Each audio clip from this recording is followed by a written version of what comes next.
ओम शांति। ओम शांति। आज की तारीख है 12 मार्च 2024। साकार महावाक्य। बाबा कहते मीठे बच्चे, डेड साइलेंस में जाने का अभ्यास करो। डेड साइलेंस में जाने का अभ्यास करो।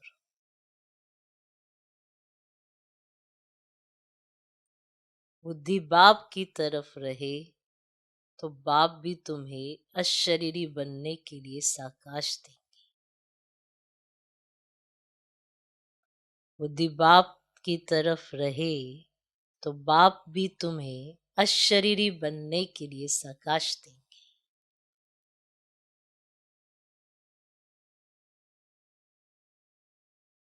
तो हमें पुरुषार्थ तो करना है शरीरी बनने का, डेड साइलेंस में जाने का अभ्यास करना है।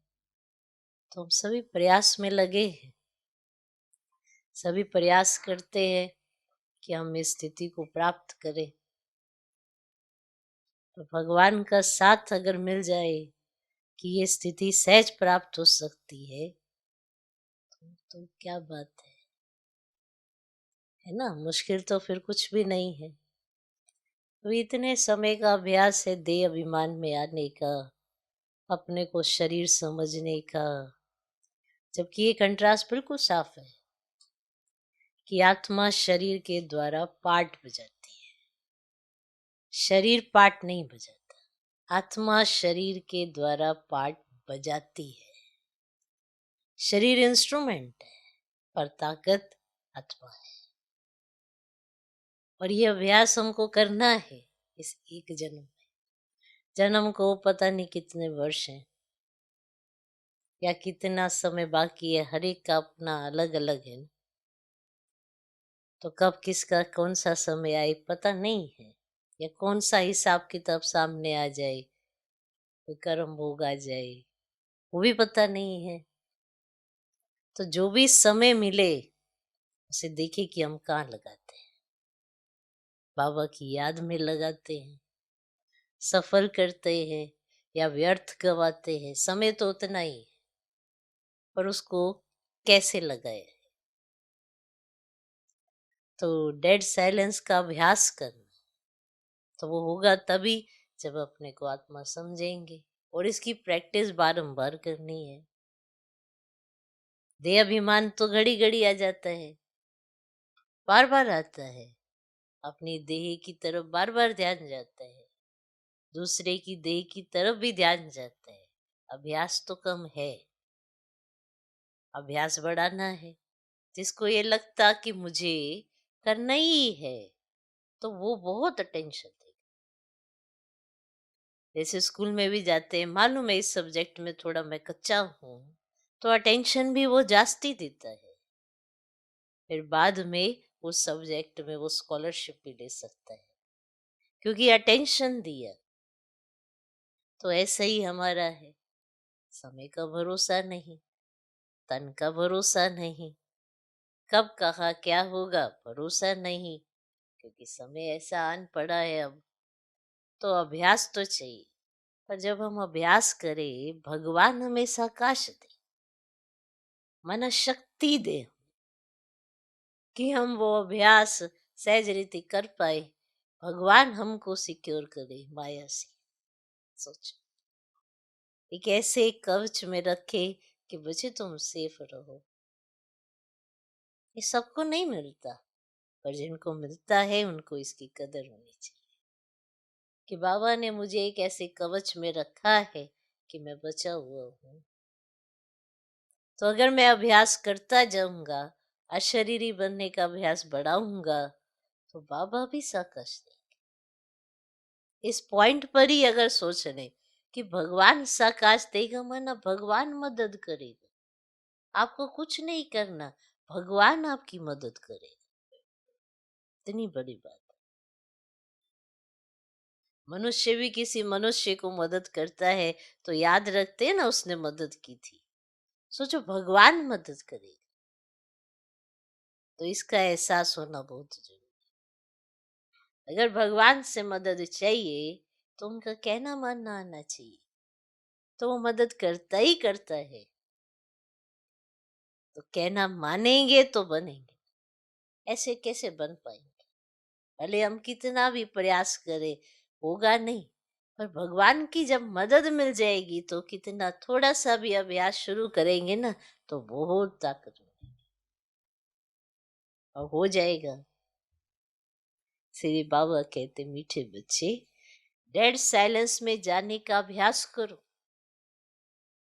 बुद्धि बाप की तरफ रहे तो बाप भी तुम्हें अशरीरी बनने के लिए साकाश दें। आज का प्रश्न, तुम बच्चों को जब ज्ञान का तीसरा नेत्र मिलता है तो कौन सा साक्षात्कार हो जाता है? तुम बच्चों को जब ज्ञान का तीसरा नेत्र मिलता है तो कौन सा साक्षात्कार हो जाता है? उत्तर, सतयुग आदि से लेकर कलयुग अंत तक हम कैसे कैसे पाठ बजाते हैं, ये सारा साक्षात्कार हो जाता है। सतयुग आदि से लेकर कलयुग अंत तक हम कैसे कैसे पाठ बजाते हैं, ये सारा साक्षात्कार हो जाता है। तुम सारे विश्व को आदि से अंत तक जान जाते हो। तुम सारे विश्व को आदि से अंत तक जान जाते हो। जानने को ही साक्षात्कार कहा जाता है। जानने को ही साक्षात्कार कहा जाता है। अभी तुम समझते हो कि हम दैवी गुणों वाले देवता थे। अभी तुम समझते हो कि हम दैवी गुणों वाले देवता थे, आसुरी गुण वाले बने। अब फिर दैवी गुणों वाले देवता बन रहे हैं।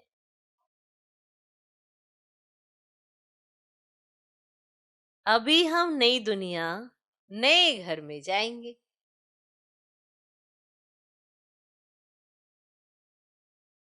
अभी हम नई दुनिया, नए घर में जाएंगे। तो समझा कि सतयुग आदि से लेकर कलयुग अंत तक हम कैसे कैसे पाठ बजाते हैं, ये सारा साक्षात्कार हो जाता है। तुम सारे विश्व को आदि से अंत तक जान जाते हो। जानने को ही साक्षात्कार कहा जाता है। अभी तुम समझते हो कि हम दैवी गुणों वाले देवता थे, आसुरी गुण वाले बने। अब फिर दैवी गुणों वाले देवता बन रहे हैं। अभी हम नई दुनिया, नए घर में जाएंगे। ओम शांति। बच्चे बैठे हैं याद की यात्रा में। वेद का बाप तो यात्रा में नहीं बैठे हैं, वे तो बच्चों को साकाश की मदद दे रहे हैं। वेद का बाप थोड़ा याद की यात्रा में बैठेंगे, वे तो बच्चों को साकाश की मदद दे रहे हैं, अर्थात इस शरीर को भुला रहे हैं। तो ना कितना विशेष पॉइंट है। वे तो बच्चों को साकाश की मदद दे रहे हैं, अर्थात इस शरीर को भुला रहे हैं। बच्चे याद की यात्रा में बैठे हैं, बाप तो नहीं बैठे हैं, पर बाप फिर क्या कर रहे हैं? वो मदद कर रहे हैं कि बच्चे इस शरीर को भूल जाए। बाप की मदद मिलती है कि बच्चों को शरीर भूल जाए। साकाश देते हैं आत्माओं को, क्योंकि बाप देखते ही है आत्माओं की तरफ। तुम हरि की बुद्धि बाप की तरफ जाती है, बाप की बुद्धि व दृष्टि फिर बच्चों की तरफ जाती है। फर्क है ना? फर्क है ना?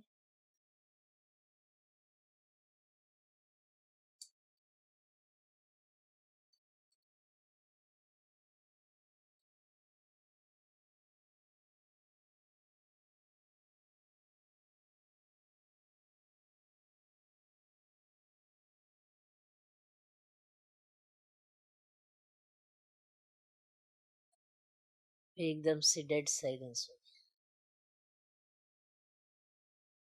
बाबा कहते, ये अभ्यास करते हो डेड साइलेंस का, शरीर को छोड़ अलग होना चाहते हो। आत्मा समझती है कि जितना याद करते रहेंगे उतना इस शरीर से निकल जाएंगे। जैसे सर्प का मिसाल देते हैं, जो मिसाल देते हैं उसमें जरूर कुछ खूबी होती है। तुम जानते हो हम शरीर छोड़कर वापस चले जाएंगे और फिर आएंगे। ये बातें और कोई नहीं जानते, ये ड्रामा को कोई भी जानते नहीं है। कोई भी ऐसी गारंटी नहीं देते कि इस याद से तुम्हारे विकर्म विनाश हो। ऐसी बात कोई भी सुनाते ही नहीं है। तुम बच्चे जानते हो हमारी अब वापसी जर्नी है। आत्मा का बुद्धि योग उस तरफ है। अब नाटक पूरा हुआ, अब घर जाना है। बाप को ही याद करना है, वही पतित पावन है। गंगा के पानी को तो लिबरेटर और गाइड नहीं कहेंगे, एक बाप ही लिबरेटर और गाइड हो सकता है। ये भी बड़ी समझने और समझाने की बातें है। वह तो है ही भक्ति, उनसे कोई कल्याण नहीं हो सकता। बच्चे जानते पानी तो स्नान के लिए है, पानी कभी पावन नहीं बना सकता। ऐसे भी नहीं कि भावना का भाड़ा मिल सकता है। भक्ति मार्ग में उनका महत्व रख दिया है। तो इन सब बातों को कहा जाता है अंधश्रद्धा। ऐसी श्रद्धा रखते रखते मनुष्यों को टाइटल मिल जाते हैं, अंधे की औलाद, अंधे। भगवान वाच है ना, अंधे और सज्जे कौन है ये भी तुम जानते हो। अभी सारे सृष्टि के आदि मध्य अंत को बाप द्वारा जाना है। तुम बाप को जान गए हो, इसीलिए सृष्टि के आदि मध्य अंत और ड्यूरेशन को भी जान गए हो। एक एक बात पर विचार सागर मंथन कर अपना आप ही फैसला करना होता है। एक एक बात पर जो बाबा कहे उस बात पर अपना विचार सागर मंथन करो ना, फिर आप अपना ही फैसला करेंगे। भक्ति और ज्ञान का कंट्रास्ट है। ज्ञान बिल्कुल ही न्यारी चीज है, ये नॉलेज नामी ग्रामी है। राजयोग की पढ़ाई है ना, बच्चों को ये भी मालूम पड़ा है देवताएं संपूर्ण निर्विकारी थे। रचता बाप ही बैठ अपना परिचय भी देते हैं। सोल अर्थात आत्मा, बाप की आत्मा कोई बड़ी नहीं होती है। बाप की आत्मा भी ऐसे ही है जैसे तुम बच्चों की है। ऐसे नहीं बच्चे छोटे बाप बड़ा है? बाप की आत्मा बड़ी है, वो बच्चे छोटे नहीं। वे सुप्रीम नॉलेजफुल बाप बहुत प्यार से बच्चों को समझाते हैं। सुप्रीम नॉलेजफुल, ना अच्छा टाइटल है। वे सुप्रीम नॉलेजफुल बाप बहुत प्यार से अपने बच्चों को समझाते हैं। पाठ बजाने वाली आत्मा है, जरूर शरीर धारण कर पाठ बजाएगी। आत्मा के रहने का स्थान शांति धाम है। बच्चे जानते आत्माएं ब्रह्म तत्व में रहती है।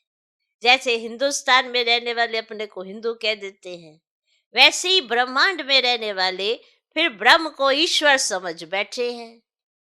और ड्रामा में गिरने का उपाय भी ढूंढा हुआ है, वापिस तो जा ही नहीं सकते, भल कोई कितनी भी मेहनत करे। और नाटक जब पूरा होता है तो सभी एक्टर्स आकर इकट्ठे होते हैं। क्रिएटर, मुख्य एक्टर भी खड़े हो जाते हैं।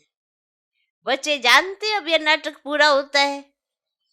ये बातें कोई भी साधु संत आदि जान ही नहीं सकते। और आत्मा की ये नॉलेज कोई को नहीं है। और परमात्मा बाप यहाँ एक बार आते हैं और सबको तो यहाँ पाठ बजाना ही है। वृद्धि होती रहती है ना। आत्माएं सब कहाँ से आई? कहाँ से आई? अगर कोई वापिस जाता हो फिर तो वह रस्म ही पड़ जाए। एक आए दूसरा जाए, फिर उसमें पुनर्जन्म कहाँ नहीं जाए। पुनर्जन्म तो शुरू से ही चला आता है। पहले नंबर में है ये लक्ष्मी नारायण। बाप ने समझाया है, पुनर्जन्म लेते लेते पिछाड़ी में जब आ जाते हैं तो फिर पहले नंबर में जाना पड़ता है। इसमें संशय की तो कोई बात हो ही नहीं सकती। आत्माओं का बाप खुद आकर समझाते हैं। क्या समझाते हैं? अपना भी परिचय देते हैं। आगे पता था क्या कि परमात्मा क्या चीज है? पता था? सिर्फ शिव के मंदिर में जाते थे। यहां तो ढेर के ढेर मंदिर है। सतयुग में मंदिर पूजा आदि होती ही नहीं। वहां तुम पूज्य देवी देवता बनते हो, फिर आधा कल्प के बाद पुजारी बनते हो, तो उनको फिर देवी देवता नहीं कहेंगे। फिर बाप आकर पूज्य बनाते हैं। और कोई देश में ये गायन नहीं है। राम राज्य, रावण राज्य, अभी तुम समझ गए हो? समझ गए हो? राम राज्य का ड्यूरेशन कितना है सिद्ध करना चाहिए। यह नाटक है, इनको समझना है। ऊंच से ऊंच बाप है, वे भी नॉलेजफुल है। हम उनके द्वारा ऊंच से ऊंच बनते हैं, ऊंच से ऊंच पद मिलता है। तो बाप हमको पढ़ाते हैं देवी गुण भी धारण करने। कई कहते हैं ना, हम तो ज्ञान योग में ध्यान देते हैं, पर धारणा पर भी तो ध्यान देना है ना। देवी गुणों पर भी ध्यान देना है और वो धारण करने। धारण करते हैं देवी गुण। हाँ, अटेंशन जाता है कि इस कर्म में देवी गुण कौन सा दिखाई पड़ा। कर्म तो हम सब करते हैं ना, पर अटेंशन कम देते हैं। कर्म तो है ये, सुबह से लेकर रात्रि तक, रात्रि से लेकर सुबह तक भी कर्म करते। सोना भी तो एक कर्म है। उठकर कोई भी कर्म करते हैं, उसमें देखो तो सही कि कौन सा दैवी गुण प्रकट हो। संगठन में जब बैठते उसमें भी देखो कौन सा दैवी गुण दिखाई दे, कि जैसा संगाया वैसे ही रंग, कौन सा दैवी गुण दिखाई दिया, चेक कर सकते हो। अकेले में भी बैठे हैं तो अंतर्मुखता का गुण है या नहीं है, ये भी चेक कर सकते हैं। संगठन में बैठे तो ये भी देख सकते हैं, मधुरता है, सहनशीलता है, गंभीरता है, ये भी देख सकते हैं, मिठास है। हर कर्म में चेक करो, क्योंकि यही तो धारणा है जो आपको दिखाएगी कि आप भगवान के बच्चे हो। ऐसे तो सभी बच्चे हैं, पर आप शिक्षा ले रहे हो तो शिक्षा का स्वरूप भी बनो। तो हर कर्म में चेक करो दैवी गुण है। कोई भी कर्म कर रहे हो देखो दैवी गुण है। बच्चे वर्णन करते हैं, आप ऐसे हैं, हम ऐसे हैं। इस समय तुम जानते हो हमको इन जैसा संपूर्ण निर्विकारी बनना। बाप को याद करने के सिवाय और कोई उपाय नहीं। जितना याद आपकी पक्की होती जाती है, उतना ये दैवी गुण सह जाते हैं, मेहनत नहीं लगती। इसीलिए कहा बुद्धि बाप की तरफ होगी ना तो बाबा की मदद मिलेगी, और बाबा की मदद हर बात में मिलेगी। एक तो बुद्धि बाप की तरफ होने से बाप की श्रीमत तुरंत याद आएगी। ऐसा नहीं कर्म करने के बाद पछताना पड़े कि ये मैंने क्या कर दिया। तो बुद्धि बाप की तरफ होने से हर कर्म में चेकिंग होती रहती है कि बाबा ने इस पे क्या श्रीमत दी, चेक करते रहे। बाप को याद करने के सिवाय और कोई उपाय नहीं है संपूर्ण निर्विकारी बनने का। अगर कोई जानता हो तो बताए, है कोई उपाय? ऐसे थोड़े कहेंगे कि ब्रह्म व तत्व निर्विकारी है, नहीं, आत्मा ही निर्विकारी बनती है। ब्रह्म व तत्व को आत्मा नहीं कहा जाता है, वह तो रहने का स्थान है। बच्चों को समझाया जाता है आत्मा में ही बुद्धि है। वह जब तमो प्रधान बन जाती है तो बेसमझ बन जाती है।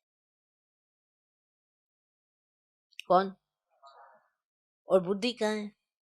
आत्मा में बुद्धि है। और जब वो तमो प्रधान बन जाती है तो बेसमझ बन जाती है।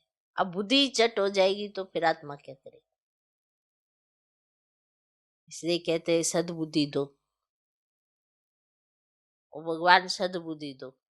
तो सद्बुद्धि क्यों कहा जाता है? बुद्धि अच्छी तो कर्म अच्छे। ये सोचते हैं मैं तो कर्म ही मेरा भगवान है, तो अच्छे भी तो होने चाहिए। पर कर्म अच्छे कैसे बनाए? उसके लिए बुद्धि चाहिए, और बुद्धि में ज्ञान चाहिए, और ज्ञान के साथ योग चाहिए, तो जो ताकत मिले। ऐसे ही ज्ञान तो बहुत सुनते हैं, ऐसे हम सभी सुन रहे हैं, पर करने की ताकत भी तो आए। सुनते तो कितना अच्छा है, रोज सुन रहे हैं, रोज सुना रहे हैं, पर जब कर्मों में बात आती है दैवी गुणों की तो ताकत नहीं है। जल्दी जल्दी दिल शिकस्ती आ जाती है, फीलिंग आ जाती है, परेशान हो जाते हैं। माना आत्मा में ताकत कम है, बुद्धि जल्दी से ऐसे परेशान हो जाती है, ये संकल्प ऐसे चलने लग जाते हैं। अब बुद्धि भी क्या करे? तो फिर याद बढ़ाएंगे तो ये मन बुद्धि अच्छी रहेगी। मन में अच्छे श्रेष्ठ संकल्प आएंगे, बुद्धि अच्छा जज देगी। नहीं?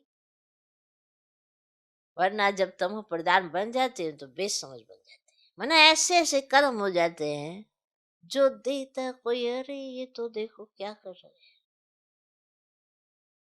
समझदार और बेसमझ है ना, है ना, ये दोनों बातें होती है ना, ये समझदार है, ये बेसमझ है। तुम्हारी बुद्धि कितनी स्वच्छ बनती और फिर मलेच्छ हो जाती है। तुम्हें प्योरिटी और इम्प्योरिटी के कंट्रास्ट का मालूम पड़ा है। इम्प्योर आत्मा वापस जा नहीं सकती। अब अपवित्र से पवित्र कैसे बने, उसके लिए रड़ी मारते रहते हैं। यह भी ड्रामा में होता है। अभी तुम जानते हो यह है संगम युग। बाप एक ही बार आते ले जाने। सब तो नहीं, दुनिया में नहीं जाते हैं। जिनका पाठ नहीं वे शांति धाम में रहते हैं, इसीलिए चित्रों में भी दिखाया है। बाकी और जो भी चित्र आदि है वह है भक्ति मार्ग की। तो यह है ज्ञान मार्ग के, जिससे समझाया जाता है सृष्टि का चक्र कैसे फिरता है, हम कैसे नीचे उतरते हैं। 14 कला से 12 कला हो जाती है। अब फिर कोई कला ही नहीं रही है। कला समझते हो? हाँ, क्या अटेंशन है हमारा कलाओं की तरफ? कला समझते हो? क्या कहते कला? गुण अलग होते, कलाएं अलग होती। गुलदस्ता देखा है गुणों का? कलाओं का लिखा है उसमें की कला है। 16 कलाएं होती है, 8 गुण दिखाए हैं। 16 कलाएं माने क्वालिटीज जिसे कहा जाता है। क्वालिटीज अलग चीज होती है, गुण अलग चीज होती है। जैसे मधुरता है, ये कोई क्वालिटीज थोड़ा है, ये तो गुण है। अब कई बार मिक्स कर देते हैं ना। तो 16 कलाएं कौन कौन सी हैं, लिख करके लाना, ठीक है, फिर पता पड़ेगा। अब ये भाषण करने की कला, ये क्वालिटी है, ये गुण है? गुण तो नहीं है ये कला है। किसी के ऊपर चित्र बनाने की कला होती है, ये कोई गुण है? ये क्या है? कला है। कला संस्कृति समझते हो? कलाएं, क्वालिटीज। अब किसी के पास अलग अलग तरह भोजन बनाने की कला, अब ये खाने की कोई कला थोड़ा होती है ना। भाषण करने की ये कलाएं, समझा? ऐसे निकाल के लाना कि 16 कला कौन सी है। तो अभी फिर कोई कला ही नहीं रही है। नंबरवार तो है ना, एक्टर भी नंबरवार होते हैं। कोई का पगार 1000, 1500, और कोई का 100। और कितना फर्क हो गया है। पढ़ाई में भी कितना रात दिन का फर्क है। उस स्कूल में तो कोई नापास होता है तो फिर से पढ़ना पड़ता है, यहाँ तो फिर पढ़ने की बात ही नहीं, एक ही बार पढ़ रहे हो।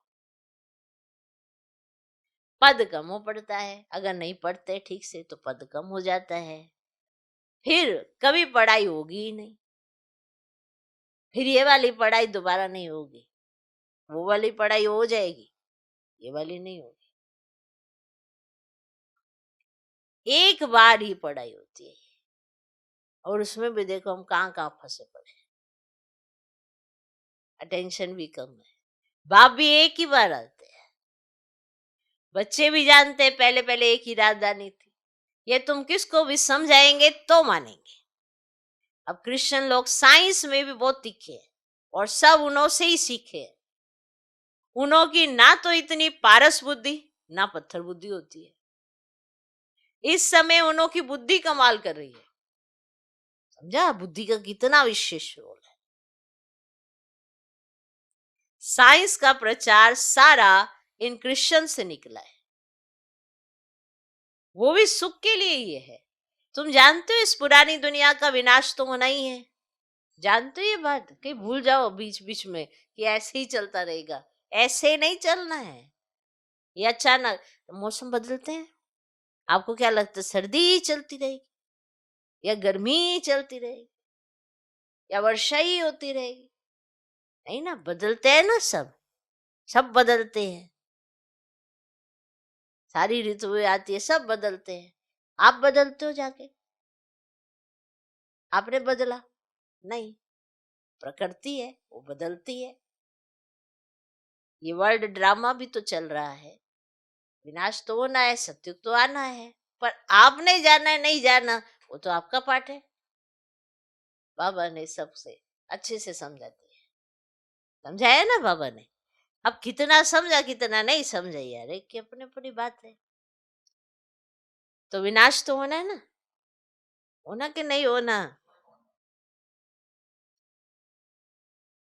तुम जानते हो इस पुरानी दुनिया का विनाश तो होना ही है, फिर तुम शांति धाम सुख धाम में चले जाएंगे। नहीं तो इतनी सब मनुष्य आत्माएं वापस घर कैसे जाए, इतनी सारी आत्माएं कैसे वापस जाएंगे अगर यही वेट करते रहेंगे कि अरे इनके आज इन्होंने शरीर छोड़ा, आज इन्होंने।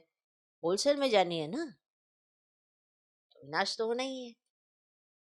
साइंस से विनाश हो जाएगा, सब आत्माएं शरीर छोड़कर घर चली जाएंगी। इस विनाश में मुक्ति अंदर मर जाए, क्योंकि तो इतनी सारी आत्माएं शरीर छोड़ेंगी तो भी तो घर जाएंगी और मुक्ति धाम में रहेंगी। तो इस विनाश के अंदर मुक्ति मर्ज है।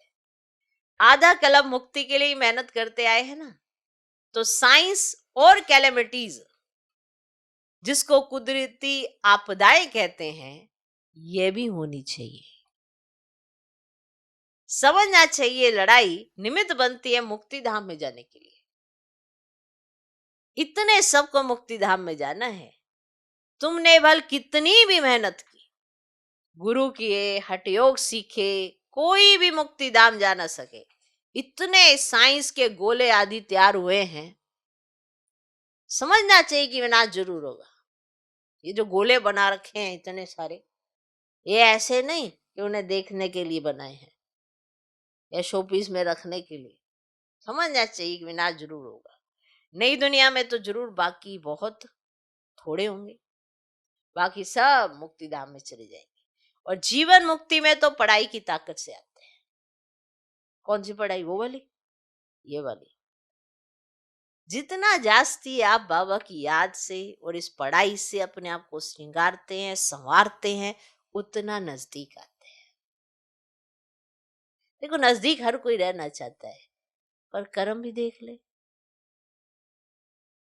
संकल्प भी देखे, बुद्धि भी देखे, तो मन वचन कर्म से ही तो कोई समीप पाएगा। तो अब देखें, जीवन मुक्ति में तो पढ़ाई की ताकत से ही आते हैं। तुम अडोल अटल अखंड राज्य करते हो, यहाँ तो देखो सब खंडों के टुकड़े टुकड़े हैं। बाबा तुमको अटल अखंड सारे विश्व की राजधानी का मालिक बनाते हैं। तो बेअद के बाप का वर्षा है ना, बेअद की बादशाही, तो ये वर्षा कब और किसने दिया, यह किसकी भी बुद्धि में नहीं आता है, सिर्फ तुम ही जानते हो। और ज्ञान का तीसरा नेत्र आत्मा को मिला है, आत्मा ज्ञान स्वरूप बनती है, सो भी ज्ञान सागर बाप से ही बनना पड़े। तो बाप ही आकर रचता और रचना के आदि मध्य अंत का नॉलेज दे रहे हैं। है भी एक सेकंड की बात, सेकंड में जीवन मुक्ति, बाकी सबको मुक्ति मिलती है। तो यह भी ड्रामा बना हुआ है। रावण के बंधन से सब मुक्त हो जाते हैं। वो लोग विश्व में शांति के लिए कितनी मेहनत करते हैं। तो यह सिर्फ तुम बच्चे ही जानते हो कि विश्व में और ब्रह्मांड में शांति कब होती है। ब्रह्मांड में शांति कहा जाता है, फिर विश्व में शांति और सुख दोनों रहते हैं। तो विश्व अलग है और ब्रह्मांड अलग है। चांद सितारों से परे है ब्रह्मांड, वहां यह कुछ नहीं होता। उनको कहा जाता है साइलेंस वर्ल्ड। शरीर छोड़कर साइलेंस में चले जाएंगे। तुम बच्चों को वह भी याद है, तुम इस समय वहां जाने की तैयारी कर रहे हो और कोई भी जानते नहीं, तुमको तैयारी कराई जाती है। बाकी यह लड़ाई तो कल्याणकारी है। सबका हिसाब किताब चुकता होना है। सब पवित्र बन जाएंगे। योग अग्नि है ना, ऐसे कैसे पवित्र बनेंगे? बिना योग के नहीं बन सकते। इसीलिए कहा पवित्र बन जाएंगे। योग अग्नि है ना, अग्नि से हर चीज पवित्र होती है। जैसे बाप ड्रामा के आदि मध्य अंत को जानते हैं, वैसे तुम एक्टर्स को भी ड्रामा के आदि मध्य अंत को जानना है। जानने को ही साक्षात्कार कहा जाता है। अभी तुम्हारा ज्ञान का तीसरा नेत्र खुला है, खुला तो बरोबर हम सारे विश्व को सतयुग आदि से कलयुग अंत तक जान चुके हैं। दूसरा कोई भी मनुष्य मात्र नहीं जानते। तुम समझते हो हम जो दैवी गुणों वाले थे वही फिर आसुरी गुणों वाले बनते हैं। फिर बाप आकर दैवी गुणों वाला बनाते हैं।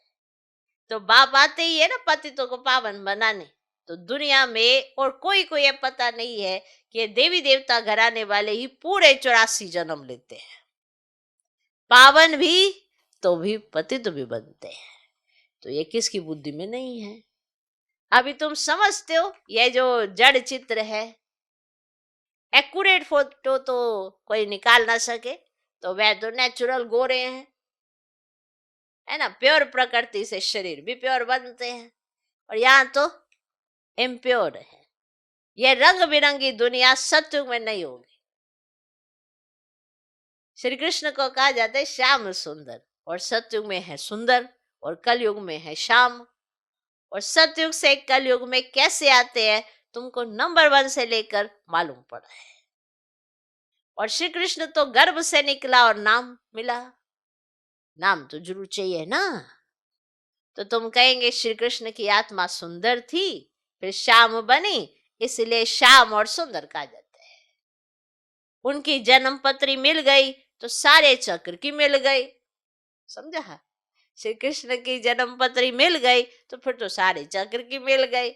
कितना रहस्य भरा हुआ है जिसको तुम ही समझते और कोई नहीं जानते। तुमको अब नई दुनिया नए घर में जाना है। जो अच्छी रीति पढ़ाई पढ़ते हैं वही नई दुनिया में जाएंगे। और बाबा है बेहद की सारी दुनिया का मालिक। तो सब यार तुम्हारा का बाप, तो बाप को मालिक कहा जाता है ना। तो यह पढ़ाई है, इसमें कोई संशय व प्रश्न नहीं उठ सकता। इसमें शास्त्रवाद करने की दरकार नहीं है। एक टीचर सबसे ऊंचा, वे बैठ पढ़ाते हैं, वही सत्य है। सत्यनारायण की सच्ची कथा शिक्षा के रूप में सुनाते हैं, है ना वंडरफुल। अच्छा, मीठे मीठे सिखिला दे बच्चों प्रति माता पिता बाप दादा का याद प्यार और गुड मॉर्निंग। रूहानी बाप की रूहानी बच्चों को नमस्ते। हम रूहानी बच्चों की भी रूहानी बाप को नमस्ते नमस्ते नमस्ते। Good morning good morning good morning. धारणा के लिए मुख्य सर पहला पॉइंट, अपने सब हिसाब किताब चुकतो कर साइलेंस वर्ल्ड में जाने की तैयारी करनी है। अपने सब हिसाब किताब चुकतो कर साइलेंस वर्ल्ड में जाने की तैयारी करनी। याद के बल से आत्मा को संपूर्ण पावन बनाना है।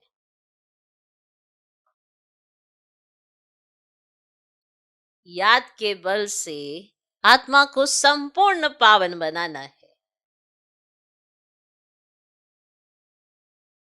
दूसरा पॉइंट, ज्ञान सागर के ज्ञान को स्वरूप में लाना है।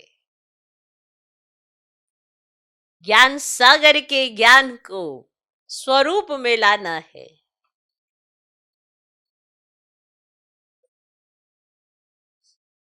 विचार सागर मंथन कर अपना फैसला आप ही करना है। विचार सागर मंथन कर अपना फैसला आप ही करना है। जीवन मुक्ति में श्रेष्ठ पद प्राप्त करने के लिए दैवी गुण धारण करने हैं। जीवन मुक्ति में श्रेष्ठ पद प्राप्त करने के लिए दैवी गुण धारण करने हैं। ज्ञान सागर के ज्ञान को स्वरूप में लाना है। विचार सागर मंथन कर अपना फैसला आप ही करना है। जीवन मुक्ति में श्रेष्ठ पद प्राप्त करने के लिए दैवी गुण धारण करने हैं। आज का वरदान, बाप के साथ रहते रहते उनके समान बनने वाले, सर्व आकर्षणों के प्रभाव से मुक्त भव। बाप के साथ रहते रहते उनके समान बनने वाले, सर्व आकर्षणों के प्रभाव से मुक्त भव। जहां बाप की याद है अर्थात बाप का साथ है, वहां बॉडी कॉन्शियस की उत्पत्ति हो ही नहीं सकती। जहां बाप की याद है अर्थात बाप का साथ है, वहां बॉडी कॉन्शियस की उत्पत्ति हो ही नहीं सकती। बाप के साथ व पास रहने वाले दुनिया के विकारी वाइब्रेशन अथवा आकर्षण के प्रभाव से दूर हो जाते हैं। बाप के साथ व पास रहने वाले दुनिया के विकारी वाइब्रेशन अथवा आकर्षण के प्रभाव से दूर हो जाते हैं। ऐसे साथ रहने वाले साथ रहते रहते बाप समान बन जाते हैं। ऐसे साथ रहने वाले साथ रहते रहते बाप समान बन जाते हैं।